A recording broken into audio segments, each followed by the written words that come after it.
No matter who you are or where you go, heading outside even for a few minutes is always worth it.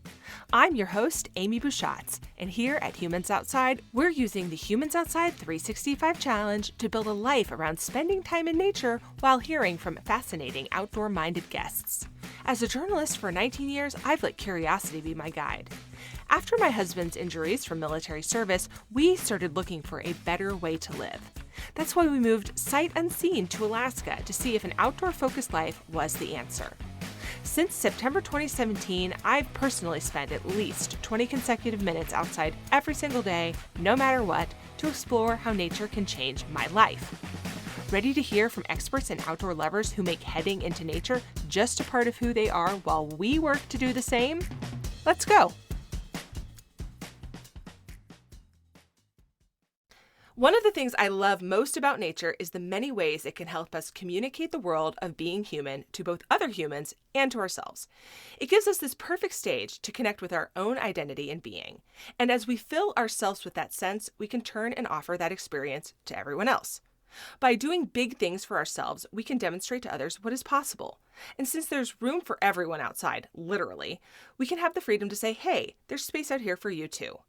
Going outside can be a form of self-love, of community gathering, of protest, of healing, of taking a stand, or whatever we need. Those are just some of the messages today's guest has explored during her own literal journey outside. Originally from Florida and now living in Minnesota, when she's not outside tackling long hikes, Gail Welcome recently became the first known Black person to thru-hike the Florida Trail, a designated national scenic trail that runs 1,500 miles over Florida. She's also a disabled hiker with a neurological implant that manages the pain brought by a rare brain disease.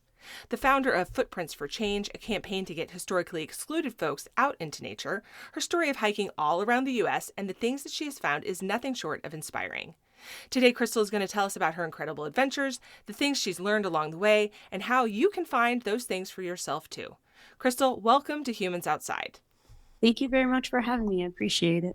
Man, I am so excited to talk to you today. I've read your story. I've been listening to some podcasts you've been on. I'm inspired. I can't wait to share that inspiration with other people.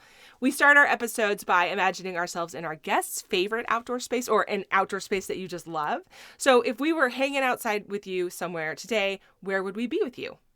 I would take you to the Mojave Desert. I absolutely love it there, especially on the PCT. And so envision with me that the sun is like beating down on us. It's like an intense desert sun, but it doesn't hurt. Like it doesn't, it just offers you warmth, not heat, just warmth. So you feel good walking, and we're walking together and it's really like quiet. It's very quiet. And in this section of the desert, you walk over an aqueduct, which is beautiful. So now imagine that you're walking on water and the flora and the fauna, everything around you is just unique to that. But then also to know that we're never going to experience this moment, this feeling. Like, even if you take another person out here, this is what we are going through right now, and this will always change. It's always changing. You can hear the birds in the distance, like the wind is blowing. It's very beautiful. So, we are in the Mojave right now on our little desert refuge here. Awesome. So why don't you tell us how you became somebody who likes to go outside? What's your story? So my story is this. I discovered the outdoors. Like when I was younger, you'd spend time just like your parents or my parents would say, hey, go outside, go play, don't come back until the street lights are on. That's our thing. It's what we do. And so we'd go outside, but it was never in nature. Like we had two different neighborhoods. One was Tanglewood, one was Greenwood, and what separated it's essentially like neighborhoods of who has and who doesn't have. So it was like affluent and then not affluent. But what separated us was this undeveloped park. So it was just like land that now has been bought by houses, but it was just like a foresty land. So we would have neighborhood versus neighborhood. We'd play manhunt, which is like I was on team Tanglewood because that's where I lived. So Tanglewood versus Greenwood, and you would play capture the flag in the woods. So that was my experience being outdoors. So it wasn't exploration. It was more like trying not to get caught by the other team. And so fast forward, I'm an adult and I am diagnosed with a rare brain disease, intracranial hypertension. My body thinks and acts like I have a brain tumor, but I don't actually have one.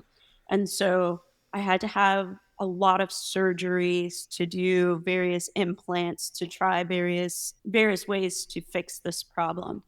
And I would always still end up sick. And I got to the realization, like, I would see my friends from high school or like see my friends from college. I would see everyone. This was when MySpace was cool. I would see everybody on MySpace sharing what they were doing. And I'm like, man, that's really, I want to do those things too. And I was like, you know what? Why not? If the doctors are telling me that I'm going to be sick, if I don't do anything, then I might as well do something and then still be sick because at least I'm getting out there. And so I started going for walks and then eventually I started to run, which I was a runner in high school. So I started to run again. And I was running my very first half marathon and I had a friend who was really obsessed with the outdoors. And she was like, "Hey, will you should come and do your cool down here at this nature preserve." And I'm like, "Absolutely not. Why would I want to do that? That doesn't make sense. I just ran. I don't want to be outdoors." And so I finally allowed her to take me to this nature preserve. And then when I was there, I like absolutely fell in love and felt connected to like my space. I actually felt connected to my body, which is something that I hadn't always felt because with the rare brain disease, your body's essentially like tricking you. So I didn't I was always confused by my body, like, body, why are you doing this? So having that opportunity to be out there and like just feel grounded and just feel something, anything was like eye-opening moment for me. And I fell in love with the tree. I love that tree. I should give it a name, but I didn't ask permission or anything, but I love that tree. And it was like that tree helped me to realize that, oh wow, there's a space for me where everything makes sense and where I can totally be seen for who I am. And I love that. And I told my friend, I was like, "Hey, I'm gonna go backpacking." And she was like, "Yeah." And I'm like, "Yeah, I heard about this trail, I think like somewhere out west. I'm just gonna go hike that." And I think that she might have thought I was just kidding. But then also too, everyone who knows me knows that if you tell me not to do something, then I'm gonna do it. So you're just like giving me fuel. And so no one ever stopped me. Everyone was just like, "Yeah, I support you." I don't know if that was just like, we'll just tell her and then she won't go. But yeah, so I hiked 600 miles on the PCT a few months after that encounter with the tree outdoors. That's such a intense, sudden relationship. Like you Yeah. go from 0 to 60, big time. Yeah. Like when you fall in love with someone that you know that you're meant to spend the rest of your life with. It's Right. like that. Yes. Yeah. Yeah, it's like very intense, but I think it's also very relatable. And I love what you said about your feeling connected to your body because even though most people listening to this probably do not have a rare brain disease, it is very relatable to not feel connected to our bodies. As I think as women, that's especially true in a culture where we're getting a lot of dissonance about our bodies and about how we're supposed to look. And all of that can lead to not feeling connected to your body for whatever reason, right? Not liking your body, not wanting your body to be how it is, not appreciating what your body can do, all of this sort of noise.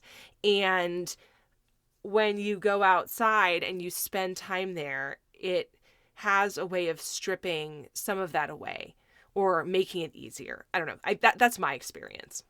Yeah. I totally agree with that 100%. Yeah. I feel like it's our purest state is when we're outdoors. I feel that way. I feel like we don't have anything to prove to anyone. There's nothing. We're just ourselves. It's how we're meant to be. So you hiked 600 miles on the PCT. How long have you been hiking? And do you know how many miles you've hiked now? So I have been hiking since that tree incident, which was in 2016. That's when I became a backpacker. And I would say that I have to be like maybe 6,000 miles, 7,000 miles. It could be more. I'm the type of person where miles don't mean much to me. It's like I can't, like, people will talk to you and they're like, "Hey, you remember mile so and so on this trail?"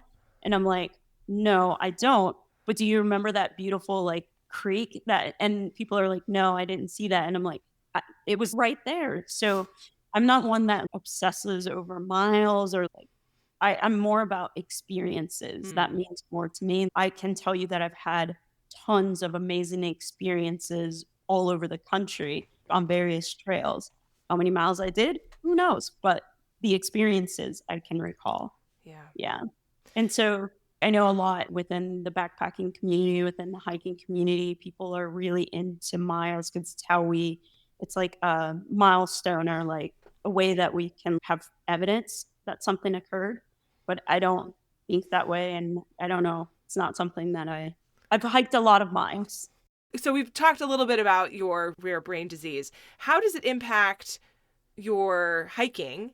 And would you tell us a little bit about the intersection of working through it and spending time outside? Yeah. So one of the things that I have is it's a neuromodulator. And so the best way that I can describe it to people, if you think about a pacemaker for your brain. And so that's what I have. But my system, it needs to be recharged. So I have internal batteries, and then with the internal batteries, there's also a charge system that you connect to. And that takes about, I have two batteries on either side. And so that takes about, I don't know, anywhere from 8 hours. So that's 16 hours because you have to be in a certain position or else it beeps and tells you. So it's like when I'm hiking, most of my hikes, and they're done as like through hikes or long distance hikes. And so I have to prepare in advance to know, okay, my battery, my implants, if I don't need to change the settings, which I have the ability to change the intensity of the stimulation. And so if I do not, like, I have to calculate, okay, if I don't need to change this and I stay pretty steady, then every 10 days I need to meld this recharge system to myself because it's really heavy to carry. And I've already broken my patient programmer, the setting things a few times. I feel like if I call Medtronic one more time and tell them I need to have a replacement, they're gonna bring me in and tell me you can't have this implant anymore. I I'm like, I actually just got a new replacement from the Florida Trail. I broke it. But yeah, so I have to plan in advance where I'm going to stop to recharge. I also have to consider that sometimes, like, I'm unaware of, you can put an elevation gain on a map, right? 'Cause you can see it. But my body is always trying to adjust and it doesn't adjust as quickly and then sometimes too quickly. So if it's going to pour down raining, like even if it's 2 days from now, I start to feel it and I'm like, it's going to rain and I need to rest. I need to stop. So I feel like I it impacts me and I have to pay more attention, but not only to like where I'm going, but then also you have to really come in tune with your body. So you have to be able to pay attention. So that's, I think that is what, like, kind of why I don't pay attention to miles is that I'm just paying attention to the way I feel versus it's just a lot of just knowing, getting to know yourself.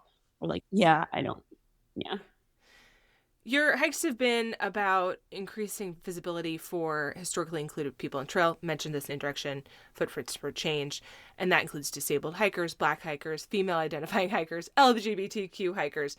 But after George Floyd, you made this into Footprints for Change, if I understand your background correctly. So, can you tell us a little bit about that journey to that point?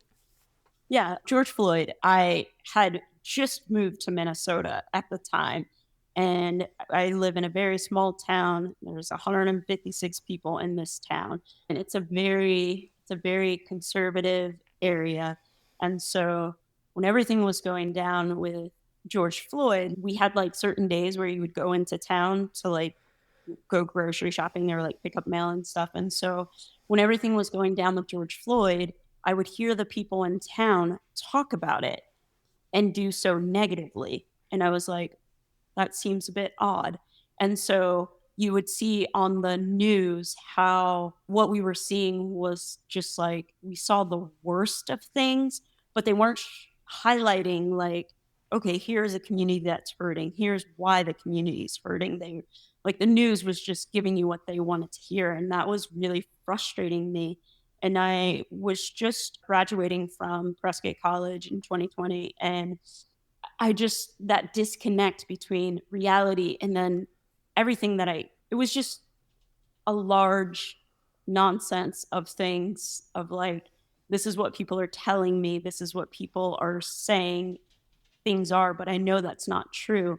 And the one place where I know where things make sense and everything is true is in nature, is in the outdoors. And so the Superior Hiking Trail here in Minnesota, the blaze that marks the trail is blue. And I think of like police officers, the boys in blue. And I think how many times police officers have let not only like Black communities down, but have let communities down. And I'm like, nature would never do that. The boys in blue, like, sure, they might not be the best of some of them, might not be good, but like nature won't let us down. Like these blue blaze that march this beautiful trail, like nature is not going to let us down. And so I was like, I'm going to go hike this trail and, pay tribute to George Floyd. And when I reached the terminus, that didn't feel complete to me. I was Mm. like, I did all of this. Like I did this.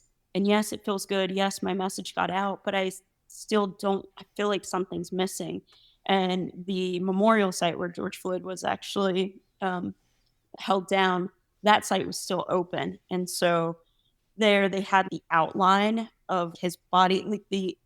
It was one of the most humbling experiences, but going to that site where George Floyd where the incident took place, like going there, I brought like my backpack, my trekking poles. I didn't know what I was going to do with any of it, but I know that I had been carrying it. And I was like, I need to leave these trekking poles because they were something Minnesota has a lot of roots and a lot of trees and rocks, and you're doing a lot. And trekking poles I felt were needed. They caught me a few times when I was hiking, so I saw them as a stabling point. Like this is something that keeps me stable on this journey. And so I left my trekking poles there at the memorial site because I felt like change would happen. And I knew that I could make the change, even though in that moment I didn't know how or what that would Mm. look like. But when I left the trekking poles, I started to think about what does stability look like? And I think that looks like more people getting outdoors, more people having that experience. Because in the 3 weeks that I was out on the Superior Hiking Trail, I didn't follow the news. I didn't know what was happening anymore because my entire world was just trees and bugs. But for me, that was beautiful. Like I had, and I wanted everybody to have that break, to have that Yeah. respite where here's a place where I can go and not be overwhelmed with everything that's coming at me. And so, yeah, I got on the Superior Hiking Trail, and then that actually kick-started the Footprints for Change, where I knew that I wanted to continue to get more people to have that same experience, if not greater, when they are outdoors. Hey humans, just a quick break to remind you that if you want to build your own outdoor habit, the Humans Outside 365 Challenge is a great way to get started. Cool and exclusive challenge swag, including a finisher medal and a decal, is waiting for you. All you need to do is visit humansoutside.com/challenge. Don't get left out. Go to humansoutside.com/challenge to learn more now. Okay, back to the show. So you recently became the first Black person to thru-hike the Florida Trail. Why did you decide to take that trail? Okay, so I'm writing a novel, and the novel itself has to do with backpacking and my backpacking journeys. But I realized I have never backpacked at my home. Grew up in Florida, Mm-hmm. and so I went to go visit my dad during this past Thanksgiving, and it was the week after Thanksgiving, and he works out of school, and so my dad was like, bragging. He was like, "This is my daughter. She hikes all over, blah, blah, blah." And there was a little kid who my dad was like, "Ask any questions." So there was a little kid and she came up to me and she was like, "Hey, I want to do that too." And I'm like, "Absolutely, you totally can." And she was like, "But my grandma won't let me and I can't go anywhere." And I was like, "Yo, there's a trail here in Florida. You could go beyond that. It's really close by."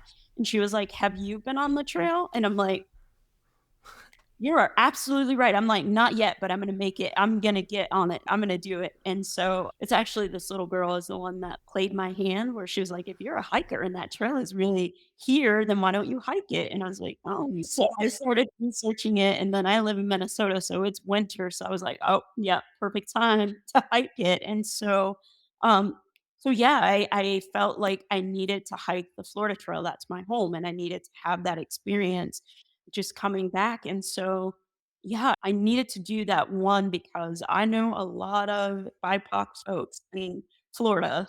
So, and I know that I'm in a position where like people I don't want to say look up to me because that feels weird to me, but I know that people look up to me and that if I say something, then like they tend to believe me. So I wanted to hike this trail just so that I can say, "Hey, I did it. Like, you can do it too." And I went back after I finished just before the kids were going on spring break. I had went and I was like, "Where is the little girl? I have to find her." And I was like, "I did it. And I think you'd like this part." And she was like, "You did it?" And I'm like, "Yeah, you told me to." And she seemed, like, so unfazed. She was just like, "Yeah, okay, Kids are I'm glad you great. did it." Yeah. And at least she didn't end up being a part of your imagination. That would be crappy. That'd be really crappy. I But, yeah, imagined this kid and your dad's like, that girl, that didn't happen. That happened. What? she's yeah. Yeah. It's like that's what needs to be in the novel. It's just an idea for you. I'll just throw her. So there is a veteran program called Warrior Expeditions that sends veterans to through hike their homes, essentially, as a part of coming home. And what you're describing is a lot like that. The idea is that you're coming home from whatever, from your military service. But I think there's something to be said for coming home from anything and connecting with your home, coming home from trauma, coming home from whatever, right? And connecting with where you're from, even if you have no intention of living there full time again. And so this program it's called Warrior Expeditions. It sent my husband to through hike the Ohio Buckeye Trail, which circumnavigates Ohio. And it has sent veterans to hike the Florida Trail. And the reason I bring this up is because the feedback that I've heard from that program is that it is an extremely difficult hike in Florida. And you said the same thing. I saw you say that on your Instagram. And so I'm wondering if you could tell us a little bit about why this is the most challenging hike you've ever done. Why do people say that? It's not just you, other people say that too. I think okay, so I started south and went west. So I started at the southern terminus, and you hike from the southern terminus touch point, you go 2.5 miles, and then you're straight up in the swamp. So it's like I swear that first day is just meant to break you. It's just like, if you can make it through, then you got a good shot of continuing. But I think for me, what I found difficult, what I found was on every other trail I've ever been on, there's been plenty of people, even though I tend to go in the opposite direction. So when people are going northbound, I'm going southbound. So I still encounter people. Um, but, like, on the Florida Trail, there was a guy who I told everyone, I was like, "I do not want to go through the swamp by myself." I was petrified of this, and so there was a guy like, there's a big kickoff that takes place in the Florida, but it was snowing here, so there was a blizzard, so I couldn't make my plane, so I didn't get to go, and I was afraid that I would start this trail and end up dying in the swamp. I was gonna get eaten by gators, I was gonna die in the swamp. And so there was a guy who stayed when everybody else left. He stayed to wait for me, and we were together for throughout the swamp. And So you go from the swamp, and then after that, it's like you go on roads. So it's swamps, roads, like highways. It's just a lot of intensity and a lot of challenge because you're primarily alone because you'll see you need to find friends. Like this is one trail where I advocate for you not doing it by yourself. This is not a solo journey in my opinion. If it wasn't for the folks that I connected with, I would not have finished that trail because it was like every day it was just like something new, something I'd never seen. You never knew when you were going to go from like actual trail to being submerged in water at any time.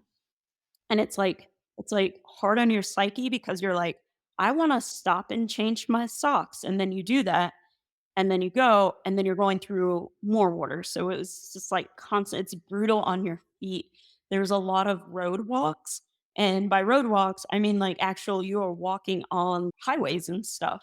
And so on this trail, people will say, "Oh my God, you're not an official through hiker," because any opportunity I had where someone was like, "I will slack pack you, I will carry your bag." I'm like, yo, I am okay with that. Like, as a Black woman, I carry a lot, and if you wanna lighten my burden, I am down with that. So but there was one time where I was really concerned about me saying yes. There was a woman, she was passing by, and she was like, "Do you wanna ride?" And I'm like, "No, I'm hiking the Florida Trail."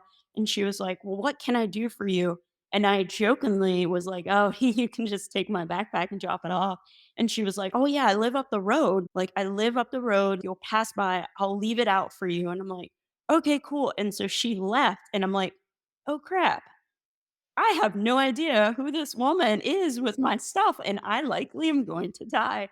But it was really nice. So I did it was about 20 miles on the road to get to her house. And when I got there, she had a cooler out and she stopped and she was like, "What can I do for you? What do you need? I feel like I want to be part of this." And like, "No, thank you." So I had a lot of moments like that. People have complained and said that Floridians are really mad to them or yell at them and things like this. And I'm like, my entire trail, I had one negative experience in one town and it was brief. But every person I encountered was just like, I'm like, "Oh, this is like home." Like the nicest people I have ever met hiking is in the or was on the Florida Trail. And I think a lot of that had to do with it going through towns. So it went through a lot of towns. So you had a lot of opportunity to engage with people.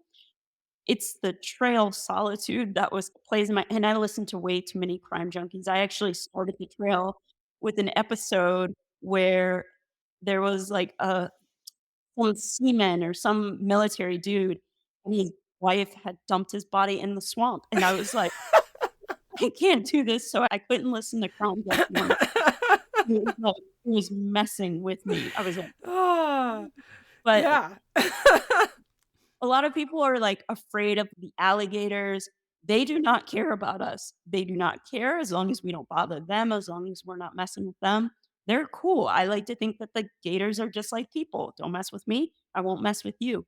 It's the snakes, like the water snakes. Like, you can't like, I can connect with an animal, like, I can connect with a bear and, like, just look at it, let it know, "Hey, I'm cool. I just wanna walk through it." Like, you can do that. With snakes, you cannot do that. You cannot make eye contact. You cannot let them know that you're not a threat, and they just come, and that's how I was gonna die. I was definitely gonna die by the snakes eating me in the water. But But it's more of a mental challenge than right. physical too, but yeah, it's Yeah. not.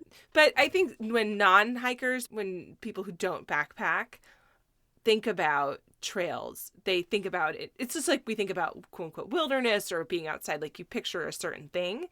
And that's great. And that's probably realistic in many ways of some things, but it's not realistic of everything. And hiking includes pavement, includes city roads. It can include all those things. It doesn't always, but it can.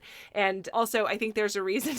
I think there's a reason that the snake was chosen as the symbol, whether you think it's symbolic or literal in the Bible, because hello. So there's a reason it wasn't a bear up in that tree, is what I'm trying to say. You know what I Right. mean? Oh, So yeah. Totally makes sense.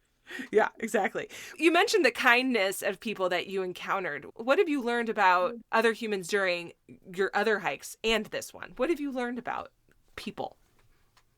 I one thing that I've learned is that people will not change who they are, like at their beliefs. You don't I've written this before, like, you don't magically drop your beliefs and trade them for a trekking pole. The trail is not like a magical portal that you go to and it changes everybody's mind. So some of the people and their ideals that you experience in the front country, you will experience that in the back country. It's unfortunate when you do, but by and large, my experiences with people in the back country has been amazing. I have been out of food and water, and people will come to me. I'm like, I'm dying. I'm thirsty. No one wants me to die out there. People are so kind. They're so nice. And those moments are what I want everyone to experience. Mm. Like, I got, I got lost. My cell phone died and it was raining and my maps have gotten wet. And so I'm trying to find my bearing, but then I'm like, wait, if I'm hiking south, shouldn't I be going south? But really, the compass was telling me to go north. And I'm like, this doesn't make sense. I'm going to die here. So I literally just set up camp where I was. And because I had blocked the trail, like, I didn't know that I had blocked the trail because how would I know this? I was lost because I had blocked the trail. This guy, he was like, hey, hey. And I'm like, hi. And he was like, are you okay? And I'm like, nope, I'm actually really lost. And he was like, you're on the trail. And I'm like, I know, but what trail? And I had gotten way off trail. I was on like one of those, like, it was called Trout River. It's on the PCT, but I was like in Trout Lake or something. And he was just like, you know what? I have this map. I'm just going to give you this map. Can you read a map? And I'm like, I can see why you're saying that. I can see why you're asking. Don't want to make any assumptions. You know what I mean? Yeah, but he was really nice. He showed me where I was on the map, and he showed me, he was like, "This is where you're," because the trail closed, and I couldn't be, and this was the season before. The Forest Service, because of the fires, they closed the trail, so I was trying to get off the trail, and so I had taken the side route, but life happened. And so he was nice enough to show me, here's where you are, here's where you need to be.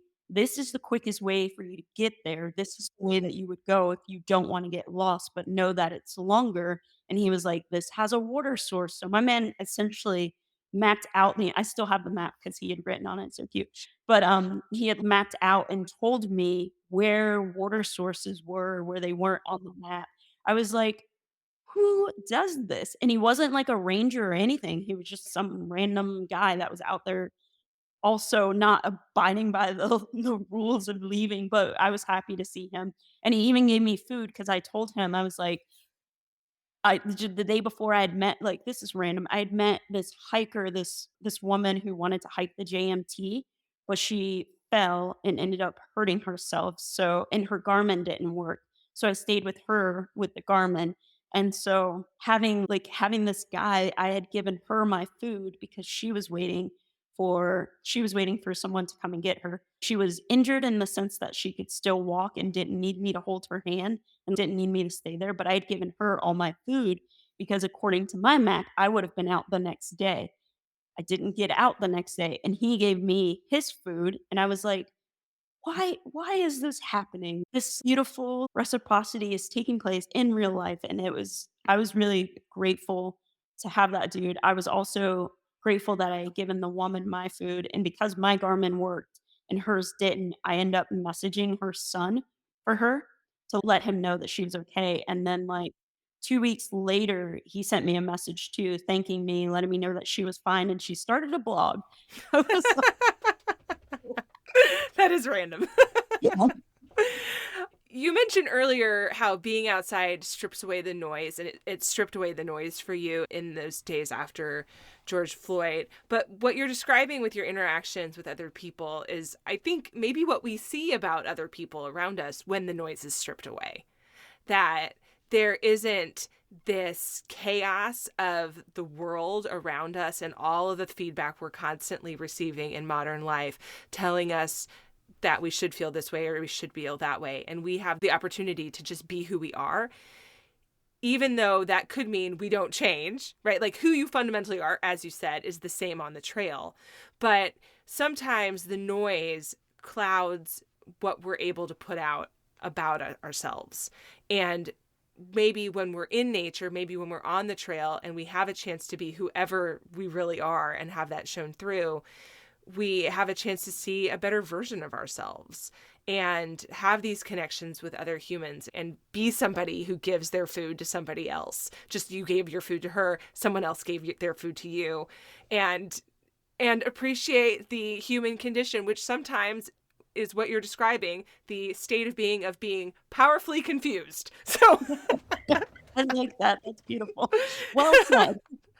but I mean, who among us has not been powerfully confused? It is a very relatable situation and it's a very human situation. And to be able to have the, I don't know, self awareness to relate to that, is not something, I go into the grocery store and someone's powerfully confused there, and maybe I am short tempered because I'm in a hurry and I've got the whole world around me going on. But when I encounter someone on the trail, I hope that I am a kinder version of myself there because I don't have the noise. You know what I mean? Yeah. Yeah. And for the most part, that is true. Most people are, less confused or less in that state when they're outdoors. And that's what I appreciate seeing humans at like seeing them like you're dirty, you're like just seeing you as who you are, your authentic self is generally how people show up. And so I like that about being outdoors. I like seeing that in people, the way that feels within me. Some of my closest friends have come as a result of being on trail. Same. Yep. Same. I know I'm not a regular backpacker, but trail running does accomplishes a very similar thing. And yeah, the time and attention and having just the ability to be who you are without the noise, just like we've been saying. What do you hope people take away from your story? What inspiration do you want to leave? I mostly just want I would like for everyone to just go outside and hug a tree and then see what comes from that. I want people to feel like, especially within my various intersecting identities, for them to know that being outdoors is healing. It is a safe space, or it can be a safe space. And we need that. We need to take a pause from what's happening in our lives and just spend some time outdoors. Let the sun heal us. Let breathe the oxygen alongside the tree. Know that's where our oxygen is coming from, Spend some time next to a body of water, you know. Even going to the beach is like sort of hiking. I did it on the Florida Trail as part of the hike. But it's like even that is healing. So it doesn't take, you don't have to strap on a backpack, go for months at a time. Like nature is outdoors. You can walk places just to go out and not let anyone's thoughts, ideas of you prevent you from, experiencing that love, experiencing that peace of being outdoors. And so that's what I hope people will take away from this, that they will, you know, see, oh, I can go outdoors. Like, even if I am sick, there are ways that I can still participate outdoors, even if it's just going for a walk around your neighborhood, just being outdoors, separating yourself from all the chaos, just spending time outdoors. As a final thing, would you mind walking us out with a favorite outdoor moment of yours that just describes something that you love to go back to? And when you close your eyes, maybe that's where you are. What's a moment? Yeah, so it would actually be the Florida Trail on the beach. Just before you finish, we spent 3 days, 2 nights on the beach, and we went cowboy camping on the beach. One night, it was all I could hear was just like the waves breaking against like where we were sleeping, and it was so rhythmic and like it felt so good. You could feel the ocean breeze, you could smell the salt, you could hear the seagulls in the morning. And even with sand, it's like where we set up our sites, even we kind of shifted. And I thought that was beautiful because the three of us, we had shifted where we were. I wasn't even where like my bag was somewhere else. And I was just like, this is so beautiful that I moved. Everything moved. Life continued even when I was asleep. And so like that's true always. Life continues when we're asleep, but I got to witness it. I got to feel it, having like sand on your feet and just the oh, just the smell. It's gonna sound weird. In the morning, the smell of the sun is just so beautiful when you see that reflected on the ocean. That is my favorite trail. That's what I go back to. Now that's what I go back to, that feeling, that smell, like connectedness of everything. Um, yeah. Yeah.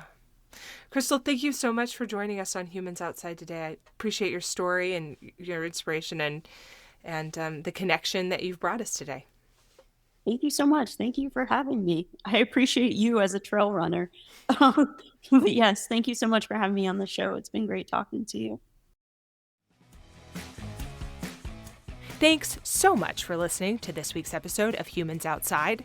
Help me out by leaving a 5-star rating or review wherever you get your podcasts. It really does help other listeners find the podcast too.